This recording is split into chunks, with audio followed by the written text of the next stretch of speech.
देखिए, एक अखबार का ये आर्टिकल है, इसकी पार्सिंग करके देखते हैं। Rajasthan orders demolition of 2699 unsafe buildings. अब यहाँ हेडलाइन में देखो ऑर्डर्स लिखा हुआ है, यानी कि हम क्या समझे, ये तो प्रेजेंट इंडेफिनिट हो गया। तो यानी कि हेडलाइन में प्रेजेंट इंडेफिनिट का मतलब है कि काम हो चुका है, तो राजस्थान ने ऑर्डर कर दिया है। ऐसा नहीं कि ऑर्डर करता है, ये कोई रूटीन नहीं है। राजस्थान ने ऑर्डर कर दिया है। क्या ऑर्डर किया है? डेमोलिशन। डेमोलिश का मतलब होता है जैसे बिल्डिंग वगैरह को ढा देना, गिरा देना, तो उस प्रोसेस को डेमोलिशन कहते हैं। तो डेमोलिशन का ऑर्डर कर दिया। Demolition of how many buildings? तो 2699। तो ये प्रपोजिशनल फ्रेज बता रहा है, ये डेमोलिशन के बारे में इंफॉर्मेशन दे रहा है कि डेमोलिशन ऑफ व्हाट, तो इस चीज़ का डेमोलिशन। 2699 अनसेफ, जो सेफ नहीं है बिल्डिंग्स, उनका डेमोलिशन करना है, ये ऑर्डर दे दिया है। क्लियर? अब यहाँ लिखा हुआ कि government embarks on drive to prevent accidents. अब देखो, ये हमारा सब्जेक्ट है, गवर्नमेंट है कि नहीं, ये सब्जेक्ट है। यहाँ एम्बार्क्स लिखा हुआ है, यानी कि यहाँ भी प्रेजेंट इंडेफिनिट टेंस का यूज़ किया है। एम्बार्क ऑन जो एक फ्रेजल वर्ब है, इसका मतलब होता है स्टार्ट कर देना, कुछ भी शुरू कर देना। तो गवर्नमेंट ने स्टार्ट कर दिया, एक ड्राइव शुरू कर दी। ये ड्राइव, ये नाउन है यहाँ पर, यू नो, नाउन है कि एक ड्राइव शुरू कर दी, एक एक्टिविटी शुरू कर दी। क्या करने की? टू प्रिवेंट, ये आपका इन्फिनिटिव है, प्रिवेंट करने की एक्टिविटी। प्रिवेंट का मतलब होता है रोकना। क्या रोकना है? एक्सीडेंट्स को रोकना है। तो गवर्नमेंट ने भैया वो ड्राइव अब शुरू कर दिया है, एक्सीडेंट रोकने का ड्राइव। 8 चिल्ड्रन वर किल्ड, 8 बच्चे मारे गए लास्ट वीक, पिछले हफ्ते, इन सेपरेट इंसिडेंट्स। ये आपका प्रपोजिशनल फ्रेज है कि अलग घटनाओं में 8 बच्चे मारे गए। After portions of school buildings collapsed. ये जो आप आफ्टर देख रहे हो ना, ये क्लॉज है। इस क्लॉज को हम कहते हैं adverb clause of time. Adverb clause of time है ये आफ्टर हमारा कंजंक्शन है, और इसके बाद पोर्शंस ऑफ स्कूल बिल्डिंग्स, ये जो पोर्शंस है ये हमारा सब्जेक्ट है, और ये कोलैप्स्ड वर्ब है। तो कंजंक्शन मिल गया, सब्जेक्ट मिल गया, वर्ब मिल गया, मतलब क्लॉज हो गया। Got it? अब आगे देखिए। Following the collapse of some portions of school buildings at several places, यहाँ कॉमा है। अब ये जो फॉलोइंग है, इस फॉलोइंग का मतलब आफ्टर होता है, यानी कि फॉलोइंग का मतलब है किसी चीज़ के बाद, होने के बाद, होने पर। क्या होने पर? The collapse. कोलैप्स का मतलब ढह जाना, तो कोलैप्स यहाँ पर नाउन की तरह यूज़ किया गया है। कोलैप्स वर्ब की तरह भी यूज़ होता है, ये नाउन है। तो उस कोलैप्स के बाद, वो ढह जाने के बाद, क्या ढह गया? प्रपोजिशनल फ्रेज है, ऑफ सम पोर्शंस, कुछ हिस्से ढह गए। किस चीज़ के हिस्से ढह गए? Of school. तो स्कूल के कुछ हिस्सों के कोलैप्स हो जाने के बाद, got the point? School building at several places, कई जगहों पर ऐसा हुआ। तो कई जगहों पर स्कूल के जो बिल्डिंग्स हैं, उनकी कुछ पोर्शंस ढह गए। उसके बाद अब देखो क्या है, the Rajasthan government has identified. अब ये हमारा प्रेजेंट परफेक्ट टेंस है कि नहीं है? राजस्थान गवर्नमेंट हमारा सब्जेक्ट है, ये हैज़ हमारा हेल्पिंग वर्ब, ये आइडेंटिफाइड मेन वर्ब V3 में। तो राजस्थान की सरकार ने पहचान लिया है, आइडेंटिफाई कर लिया है। As many as 2699 dilapidated structures across the state। ये जो आप देख रहे हो ना, एज मेनी एज, जब आप ये डिटर्मिनर्स पढ़ोगे तो आपको पता चलेगा एज मेनी एज, बहुत ज़्यादा जब कोई संख्या होता है तो हम एज मेनी एज लगाते हैं। अब इसकी हिंदी पे ना जाओ, जैसे मैं बोलूँ कि एज मेनी एज 2699, मतलब कि 2699 को मैं हाईलाइट कर रहा हूँ कि भाई साहब 2699। तो वो जो कह रहा हूँ ना भाई साहब, जैसे मैं भाई साहब हिंदी में कह रहा हूँ, वैसे समझो एज मेनी एज, ऐसे उसको हाईलाइट कर रहे हैं कि do you know something, as many as 2000 people were killed. तो एक तरीका होता है बोलने का। तो एज मेनी एज 2699। फिर यहाँ पर लिखा हुआ है डिलैपिडेटेड स्ट्रक्चर्स। स्ट्रक्चर्स क्या है? ये आपका नाउन है। तो फिर डिलैपिडेटेड क्या है? ये V3 एडजेक्टिव है। कह रहा है डिलैपिडेटेड का मतलब होता है कि जिसकी जर्जर हालत है, अब गिर जाए तब गिर जाए। तो कह रहे हैं कि 2699 जर्जर हालत वाले जो स्ट्रक्चर्स हैं अक्रॉस द स्टेट, पूरे स्टेट में इतने सारे ऐसे स्ट्रक्चर्स हैं जिनकी हालत खराब है।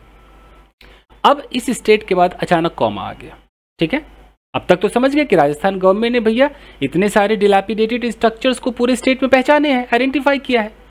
अचानक यहाँ पर विच आ गया। अब ये विच क्या करेगा बॉस, ये एक रिलेटिव प्रोनाउन है, ये क्या करेगा, एक क्लॉज बनाएगा। क्लॉज बनाएगा तो एडजेक्टिव का काम करेगा, कुछ इंफॉर्मेशन देगा कि which are in a state of disrepair, ऐसे स्टेट में है कि अब उनको रिपेयर नहीं कर सकते। डीके, वो बिल्कुल अब एक तरीके से वो सड़ गल गए हैं, ऐसे स्टेट में है, ऐसी अवस्था में। और रूइन, बर्बाद है, एकदम नष्ट है। एंड इनिशिएटेड, अच्छा अब यहां तो हो गया, अब एंड आ गया। And initiated the process for their ceiling and demolition. यहां से अगली बात कही जा रही है, देख लीजिए, पहले यहां तक देखिए। ये एंड क्यों आया मैं बता रहा हूं। यहां तो हो गया कि राजस्थान गवर्नमेंट ने आइडेंटिफाई कर लिया इतने स्ट्रक्चर्स को। अब उन स्ट्रक्चर्स के बारे में विच से एक एक्स्ट्रा इन्फॉर्मेशन दे दी गई कि वो structures which are in state of disrepair, वो रिपेयर नहीं हो सकते हैं, सड़े गले हैं, ये हो गया। फिर यहाँ पर कॉमा लगा करके एंड का मतलब है कि आइडेंटिफाई किया और साथ में क्या किया, एंड इनिशिएटेड, शुरू कर दिया, the process for their ceiling, सबको सील करने का प्रोसेस शुरू कर दिया। तो प्रोसेस के बाद फॉर, यहां पर देखिए, initiated the process for their ceiling. जब आप जेरंड पढ़ोगे ना, जैसे देयर है ना, तो जेरंड में देखना माई, योर, हिज, हर के बाद जेरंड आता है, देयर सीलिंग, उनका सील करने का प्रोसेस शुरू कर दिया। एंड डेमोलिशन, और उनके डेमोलिश करने का प्रोसेस शुरू कर दिया। क्लियर? अब आगे देखिए। The exercise forms part of the statewide drive to prevent accidents. अब इसका क्या मतलब है, द एक्सरसाइज यानी कि ये जो एक्सरसाइज है, ये जो क्रिया है, फॉर्म्स, फॉर्म का मतलब होता है बनाती है, फॉर्म करती है, forms part of the statewide drive, यानी कि ये जो एक्सरसाइज है ये एक पूरे स्टेट में चलने वाला जो एक्शन है कि हम एक्सीडेंट को रोकेंगे, उसके फॉर्म्स पार्ट, वो उसका एक हिस्सा बनाती है। ये कहने का मतलब कि ये एक्सरसाइज एक हिस्सा है, ये एक पार्ट है किसका, statewide drive to prevent accident. पूरे स्टेट में एक ड्राइव चल रहा है, एक क्या कहते हैं, एक प्रक्रिया चल रही कि भैया एक्सीडेंट को रोकेंगे। तो ये जो एक्सरसाइज है डिमोलिश करने का, सील करने का, ये एक उसका हिस्सा है। हो गया? अब देखिए, local self government department secretary Ravi Jain said. ये तो क्लियर है कि सब्जेक्ट हमारा ये हो गया रवि जैन, और ये इतनी इन्फॉर्मेशन उनके बारे में इन्होंने कहा। सेड हेयर ऑन फ्राइडे, ठीक है, क्या कहा। अब देखो, सेड के बाद जो ये दैट आता है, ये दैट एक कंजंक्शन है, ये नाउन क्लॉज बनाएगा, लेकिन इस दैट से पहले बीच में देखो क्या क्या डाल दिया, हेयर भी डाल दिया, ऑन फ्राइडे भी डाल दिया, ये तरीका है। तो उन्होंने कहा, क्या कहा, that a comprehensive review of building safety and disaster preparedness was in progress during the ongoing monsoon season। तो यहां से हम देखते हैं कि उन्होंने क्या कहा कि अ कॉम्प्रिहेंसिव रिव्यू।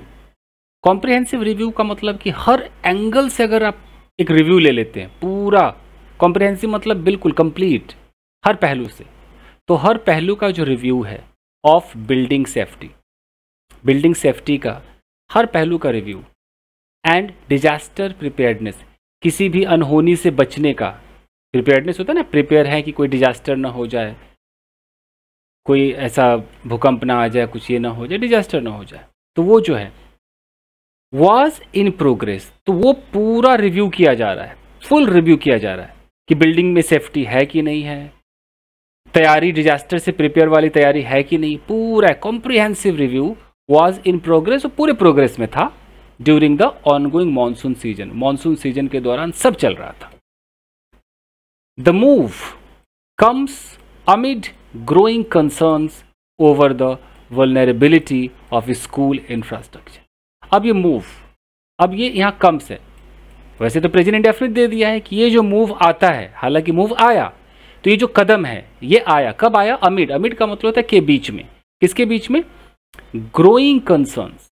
ये ग्रोइंग क्या है, प्रेजेंट पार्टिसिपल एडजेक्टिव है, बढ़ता हुआ कंसर्न, जो बढ़ती हुई चिंताएं हैं, उस बढ़ती हुई चिंताओं के बीच में ये कदम आया। किस चीज़ के ऊपर चिंताएं हैं? तो प्रेपोजिशन लगाया ओवर, ओवर द वल्नरेबिलिटी, जो कमजोरी है, जो वल्नरेबिलिटी का मतलब क्या होता है कि सब कुछ बेकार है, कमजोर है, कुछ भी अच्छा नहीं है, उस पर चिंताएं थी। किस चीज़ की वल्नरेबिलिटी है? ऑफ स्कूल इंफ्रास्ट्रक्चर, कि स्कूल का जो इंफ्रास्ट्रक्चर है बहुत ही वल्नरेबल है, उस पर चिंताएं बढ़ रही थी। उस बढ़ती हुई चिंताओं के बीच में ये कदम आया कि चलो हम चेक करेंगे, रिव्यू करेंगे, पूरा कॉम्प्रिहेंसिव रिव्यू होगा और एकदम सही करेंगे, जो खराब है उसको डिमोलिश कर देंगे। 7 children were killed in Jhalawar district, 7 बच्चे मारे गए, एंड 1 इन जैसलमेर, एक जैसलमेर में मारा गया लास्ट वीक, पिछले हफ्ते, when some portions of school buildings caved in. देख रहे हो, व्हेन कहाँ गया? ये व्हेन क्या है? ये भी एक क्लॉज बनाता है, ये भी एडवर्ब क्लॉज ऑफ टाइम बनाता है कि व्हेन सम पोर्शंस, कुछ हिस्से, of school buildings, school building के, केव्ड इन, केव इन का मतलब होता है अंदर की तरफ गिर जाना, अंदर गिर गए, under the impact of continuous rain, under the impact का मतलब है कि प्रभावित, उसके असर के कारण, किसके असर के कारण? लगातार बारिश के इम्पैक्ट में वो गिर गए। The roofs walls of some schools, छत की जो दीवारें थी कुछ स्कूल के, ऑल्सो कोलैप्स्ड, वो भी गिर गए, in a few other district, कुछ डिस्ट्रिक्ट्स में। Though no one was injured because of holiday और फोर्स्ड क्लोजर, हालांकि, यहाँ पर दो का मतलब हालांकि, नो वन वॉज इंजर्ड, कोई इंजर्ड नहीं हुआ, बिकॉज ऑफ हॉलीडे और फोर्स्ड क्लोजर, या तो हॉलीडे रहा होगा या जबरदस्ती बंद किया गया होगा। देखिए, high alert, Mr Jain asked the civic officials to remain on high alert. ये आस्क का मतलब पूछना नहीं है, कुछ करने को कहना है, कि मिस्टर जेन ने कहा, आस्क्ड किसको कहा? सिविक ऑफिशियल्स जो हैं उनको कहा, to remain on high alert, high alert पर रहिए भाई, and act swiftly to ensure public safety during the drive, और बहुत ही फास्ट काम कीजिए, एक्ट स्विफ्टली, क्या करने के लिए? टू एंश्योर, आप सुनिश्चित कीजिए पब्लिक सेफ्टी को, ड्यूरिंग द ड्राइव, इस ड्राइव के मतलब कि दरमियान पब्लिक सेफ्टी को आप तुरंत सुनिश्चित कीजिए कि वो सेफ्टी रहेगी उनकी। All dangerous buildings will be marked, सारे डेंजरस बिल्डिंग को मार्क किया जाएगा। तो विल बी मार्क्ड क्या है? पैसिव है ये।